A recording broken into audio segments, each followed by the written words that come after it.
محمد ہارون الرشید، Punjab college Piplan, مطالعہ پاکستان کے lecture کے ساتھ آپ لوگوں کے سامنے مخاطب ہے۔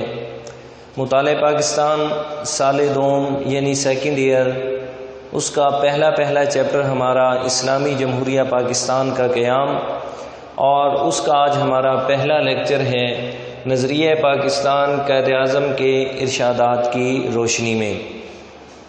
عزیز طلباء، نظریہ پاکستان کو سمجھنے سے پہلے لازم ہے کہ ہمیں نظریہ کے بارے میں پتہ ہو کہ نظریہ کسے کہا جاتا ہے، نظریہ سے کیا مراد ہے۔ تو نظریہ کو سمجھ لیں۔ نظریہ کے لیے انگلش میں جو لفظ استعمال ہوتا ہے وہ ہے آئیڈیالوجی۔ آئیڈیالوجی اور نظریہ یہ دونوں ایک ہی چیزیں ہیں۔ تو نظریہ سے کیا مراد ہے؟ کسی بھی قوم کا نسب العین، کسی بھی قوم کا تصور حیات یا انسانی جد و جہد، انسانی محنت کا مقصد یا نسب العین، یہ نظریہ کہلاتا ہے۔ اور کسی بھی قوم کا تصور حیات، کسی بھی قوم کا دستور حیات جس کے مطابق وہ قوم زندگی گزارتی ہے، اس قوم کا وہ نظریہ کہلاتا ہے۔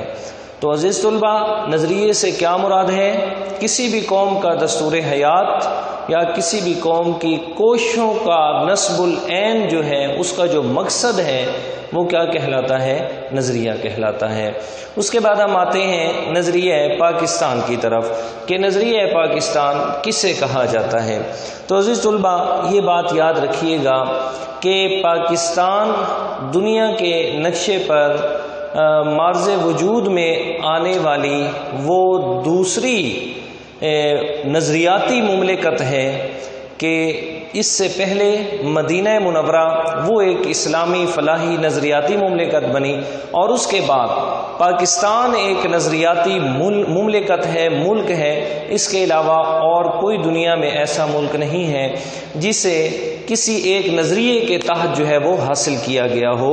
تو پاکستان ایک نظریاتی ملک ہے جسے ایک باقاعدہ طور پر نظریے کی وجہ سے مسلمانوں نے حاصل کیا۔ تو ہم نے یہ بات سمجھی کہ پہلی نظریاتی مملکت جو ہے وہ کیا ہے؟ پاکستان ہے۔ اور دوسرے نمبر پر نظریہ پاکستان وہ دین اسلام کے بنیادی اصولوں کا نام ہے۔ بنیادی اصول دین اسلام کے جتنے بھی ہیں وہی تمام کے تمام نظریہ پاکستان کے اندر شامل ہیں۔ اور اسلامی ریاست کا قیام چونکہ مسلمانوں کا یہ نسب العین تھا، اور سب سے پہلا مقصد تھا مسلمانوں کا کہ ہمیں ایک اسلامی مملکت حاصل ہونی چاہیے جس کے تحت ہم اپنی زندگی جو ہے وہ آسانی سے گزار سکیں، تو اس لیے مسلمانوں نے پاکستان کو حاصل کیا۔ تو اسلامی ریاست کے طور پر پاکستان حاصل کیا گیا، تو اس لیے پاکستان کا جو نظریہ ہے کہ جس نظریے پر پاکستان کو حاصل کیا گیا وہ عام فام ہے کہ وہ نظریہ اسلام ہی ہے۔ یاد رکھیں عزیز طلباء، نظریہ اسلام، دو قومی نظریہ اور نظریہ پاکستان، یہ تینوں چیزیں ایک ہی حقیقت کا نام ہیں۔ اب کیا ہے نظریہ پاکستان کسے کہتے ہیں؟ وہ دو قومی نظریہ ہے۔ اور دو قومی نظریہ کسے کہتے ہیں؟ وہ نظریہ اسلام ہے۔ تو گویا نظریہ اسلام ہی نظریہ پاکستان ہے۔ تو پہلے سمجھیں کہ دو قومی نظریہ کسے کہتے ہیں۔ تو دو قومی نظریہ مختلف کتب کے اندر، مختلف بکس کے اندر جو ہے دو قومی نظریے کی جو ہے وہ تعارف کروایا گیا، اس کی تعریف کی گئی ہے۔ میں ان تمام چیزوں سے ہٹ کر آپ کو ایک بات بتانے والا ہوں، اور وہ یہ ہے کہ دو قومی نظریے کا ارتقاء، دو قومی نظریے کی تاریخ جو ہے وہ تب سے ہے جب سے دنیا بنی ہے۔ کیسے کہ دنیا کائنات کا نظام بنایا گیا، حضرت آدم علیہ السلام کو پیدا کیا گیا، اور اللہ تعالیٰ نے فرشتوں کو بھی حکم دیا، شیطان ابلیس کو بھی حکم دیا کہ سب نے حضرت آدم علیہ السلام کا سجدہ کرنا ہے۔ تو نتیجہ کیا نکلا؟ سب نے سجدہ کیا، لیکن شیطان نے سجدے سے انکار کر دیا، اس نے اللہ کا حکم ماننے سے انکار کیا۔ تو نتیجہ یہ نکلا کہ دو چیزیں سامنے آ گئی، ایک ہے اللہ کا حکم ماننے والے اور دوسرا ہے انکار کرنے والے، اور اسی چیز کا نام دو قومی نظریہ ہے۔ ایک ہے اللہ کی بات ماننے والے یعنی مسلمان، اور دوسرے ہیں اس کی بات نہ ماننے والے، انکار کرنے والے کوئی بھی ہے وہ اس کا مخالف ہے، مد مقابل ہے۔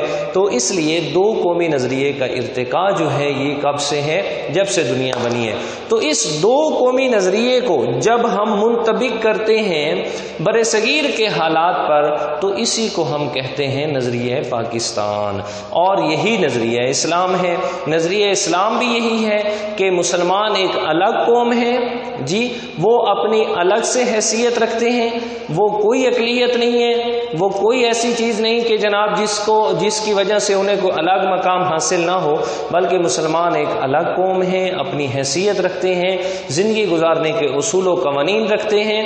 تو اس لیے اسلام نے مسلمانوں کی حیثیت بحیثیت قوم کے پہچان کروائی ہے۔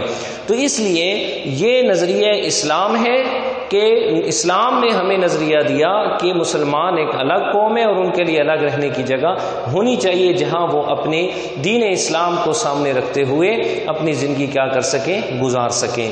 اور یہی نظریہ پاکستان تھا، یہی نظریہ پاکستان تھا کہ مسلمانوں نے یہی نعرہ لگایا تھا کہ ہم ایک الگ قوم ہیں، ہم جو ہے ہندوؤں کے ساتھ چل جائے کہ سینکڑوں سال، کئی صدیاں جو ہے وہ اکٹھے رہ چکے ہیں، لیکن اس کے باوجود بھی مسلمان اور ہندو آپس میں ایک قوم نہیں بن سکے۔ اس میں مین پوائنٹ کیا تھا؟ یہی تھا کہ مسلمان ایک الگ مذہبی حیثیت رکھتے ہیں، ہندو ایک الگ مذہبی حیثیت اپنی رکھتے ہیں، تو مسلمان کبھی بھی ہندوؤں کے ساتھ مل کر ایک جگہ نہیں رہ سکتے۔ تو یہی چیز تھی کہ جس کی وجہ سے مسلمان جو ہے وہ الگ ملک حاصل کرنے پر تیار ہو گئے، آمادہ ہو گئے، اور اسی نظریے کی بنیاد پر جو ہے مسلمانوں نے کیا کیا؟ الگ سے ملک حاصل کیا۔ تو یہ تھے نظریہ پاکستان کا مختصر سا تعارف۔ اب ہمارا دوسرا ٹاپک جو اس کے ساتھ ہے وہ ہے قائد اعظم اور نظریہ پاکستان، کہ قائد اعظم نے نظریہ پاکستان کے لیے کیا کیا احکام بیان فرمائے۔ تو اس میں یاد رکھیے گا عزیز طلباء کہ قائد اعظم ہی وہ عظیم لیڈر تھے جنہوں نے مسلمانان بر صغیر کو باوقار اور محفوظ مقام تک پہنچایا۔ ایک علیحدہ مسلم مملکت کے حصول کے لیے اور قیام کے مقصد کو عملی شکل دینے کے اندر قائد اعظم ہی وہ سب سے بڑی ہستی ہمارے سامنے ہیں، اور انہوں نے اس بات کی وضاحت جو ہے وہ اس بات سے کی تھی نظریہ پاکستان کی۔ انہوں نے کہا تھا کہ پاکستان تو اس وقت معرض وجود میں آ گیا تھا کہ جس وقت ہندوستان میں سب سے پہلا ہندو مسلمان ہوا تھا، جب سب سے پہلے آدمی مسلمان ہوئے تھے ہندوستان میں بر صغیر کے اندر، تو پاکستان تو اس وقت سے معرض وجود میں آ گیا تھا۔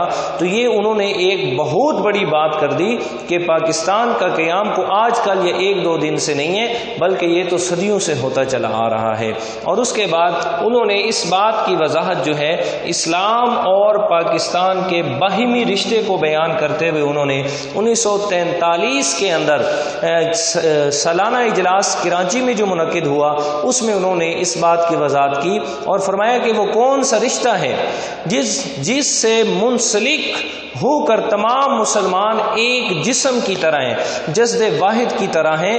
وہ کون سی چٹان ہے جس پر اس ملت کی عمارت استوار ہے، اور وہ کون سا لنگر ہے جس سے اس امت کی کشتی جو ہے وہ محفوظ کر دی گئی ہے۔ تو انہوں نے فرمایا کہ وہ رشتہ، وہ چٹان، وہ لنگر جو ہے وہ اللہ تعالیٰ کی کتاب قرآن مجید ہے۔ تو انہوں نے واضح کر دیا کہ مسلمانوں کا جو ملک حاصل کرنے کا مقصد ہے وہ ایک نظریہ اسلام ہے، اس کے علاوہ اور کوئی چیز نہیں ہے۔ اس لیے قائد اعظم سے پوچھا گیا تھا کہ آپ ایک اتنی بڑی مملکت حاصل کرنے میں دن رات ایک کیے ہوئے ہیں، ذرا بتائیں کہ اس مملکت کا دستور کیا ہوگا، کیا اصول ہوگا، کیا قوانین ہوں گے۔ تو قائد اعظم نے کہا تھا اس کا دستور آج سے نہیں، وہ تو 1400 سال پہلے سے آ چکا ہے، اور وہ کیا ہے؟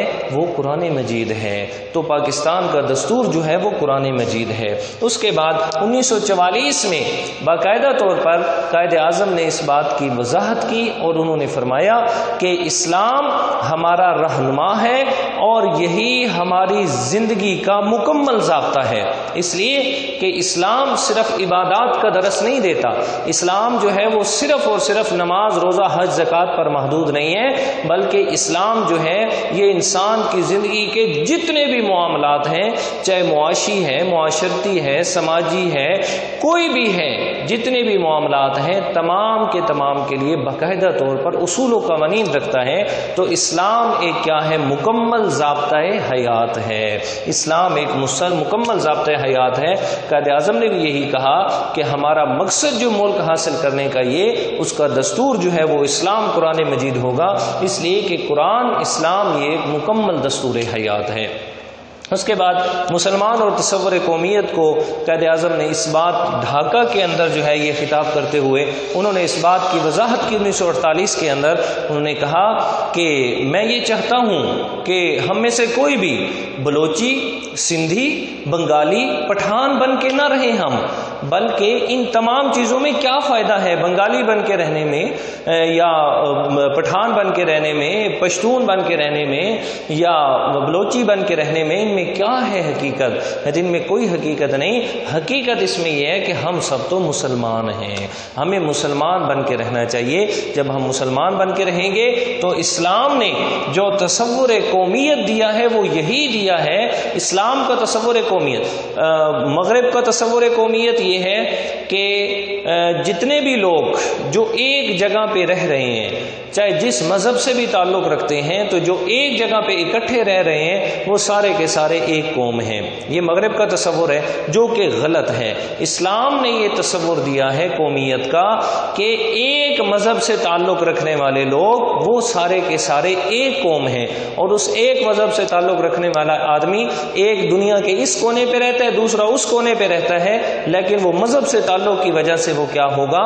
ایک ہی قوم ہوگے۔ جیسے کہ مسلمان ہیں، چاہے دنیا کے کسی کونے پر بھی ہیں، وہ بحیثیت اسلام کے، بحیثیت مسلمان ہونے کے وہ ایک قوم ہیں۔ اور اسی کو حدیث پاک ہے، آپ صلی اللہ علیہ وسلم نے فرمایا کہ مسلمان جسد واحد کی طرح ہیں۔ فرمایا جیسے جسم کے کسی حصے میں تکلیف ہو تو سارا جسم جو ہے وہ تکلیف کو محسوس کرتا ہے، فرمایا اسی طرح مسلمان بھی ایک جسم کی طرح ہے۔ دنیا کے کسی کونے میں مسلمان کو تکلیف ہوتی ہے، باقی ساری دنیا کے مسلمان تڑپ اٹھتے ہیں۔ تو یہ فرمایا کہ ہمیں جو ہے مختلف قوموں میں بٹ کے تقسیم ہو کے رہنے میں کوئی فائدہ نہیں ہے، ہمیں تو فائدہ ہے کہ ہم ایک مسلمان قوم بن کر رہیں۔ اس کے بعد ہے پاکستان کے مطالبے کا محرک جو ہے یہ علی گڑھ کے خطبے میں انہوں نے فرمایا، انہوں نے کہا کہ پاکستان کے مطالبے کا محرک نہ تو انگریزوں کی ناانصافیاں ہیں، نہ تو ہندوؤں کی چالیں ہیں، کچھ بھی نہیں ہے، بلکہ کیا ہے؟ ہمارا پاکستان حاصل کرنا، اس کا بنیادی محرک وہ ہمارا مذہب اسلام ہے، کہ اسلام جو ہے وہ یہ چاہتا ہے کہ میرے ماننے والے جو ہیں ان کے لیے ایک الگ حیثیت ہو، ان کی الگ، ان کے رہنے کے لیے الگ مملکت ہو۔ تو ہمارا جو محرک ہے پاکستان کو حاصل کرنے کا وہ ہمارا مذہب اسلام ہے۔